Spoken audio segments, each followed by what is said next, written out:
Okay, para sa mga nagtatanong ng about kay Tupa kung paano palambutin ang trigger. Yan, bali ang gagawin nyo, kalasin nyo muna sa bat. Meron yung dalawang tornilyo, ito, set screw. Kalasin yan. Kalasin muna natin. Wait lang ha. Alisin ko lang yung magazine kasi for safety. Yan. Para safe tayo. So, ganun ang gagawin nyo. Pag nakakabit ang magazine, alisin nyo muna. Yan. Kalasin tong tornilyo. Dalawa to eh. Isa sa una. Yan. Saka isa dito sa hulihan. Ito.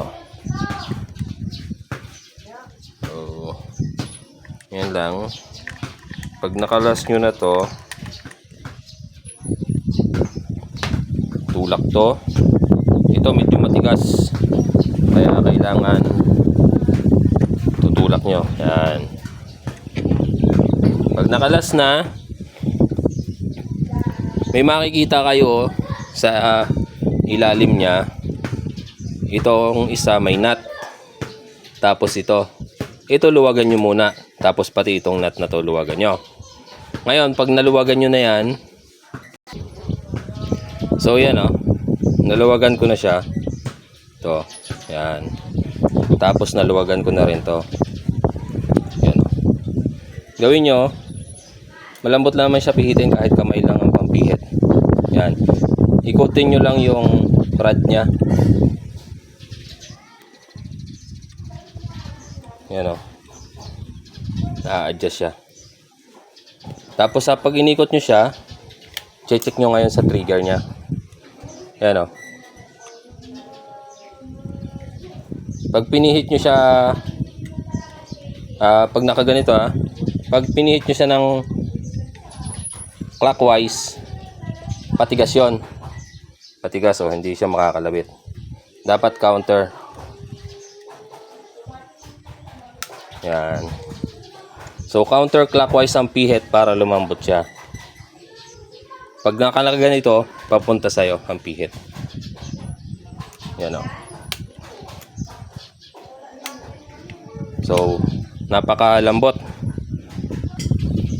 Yun, bali, na-adjust ko na siya mga tropa sa pinakamalambot na gusto ko. Ito yung ipang-tetest ko, cotton buds, kasi walang naninigarilyo dito. Dapat stick ng sigarilyo yung pang-testing ko. Kaso, alang naninigarilyo dito sa amin. Kaya ito na lang cotton buds. Malambot lang to. Yan makikita nyo na bebend. So, ito yung pan-testing natin. Ayan So, napakalambot. Pag daliri, halos maano lang. Ayan napakalambot niya.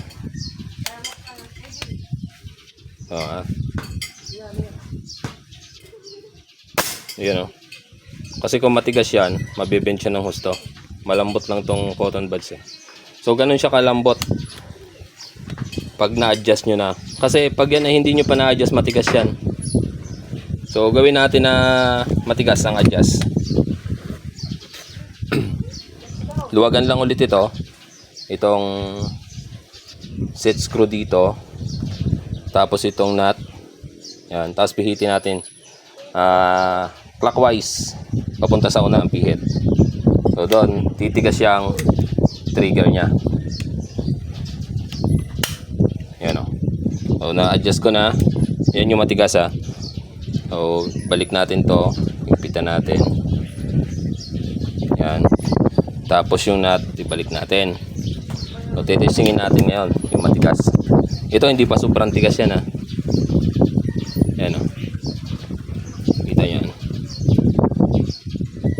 Tigas yan. Halos mabaloktot na yung cotton buds.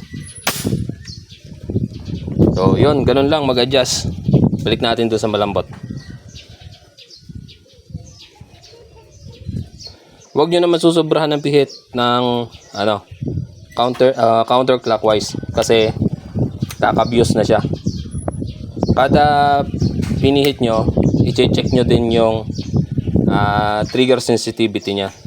Kakasan nyo muna bago nyo ibalik sa dati yung mga nut nya. Yan o, tulad yan, sumubra ako ng pihit. Yan o, hindi siya makasa. So ibabalik ko lang siya ng konti. Makakasa mo na yan. Yun. Yun yung malambot niya. Tapos, balik na natin yung nut. Ito kasi yung naglalak dun sa kanyang ano, kanyang rod para hindi iikot.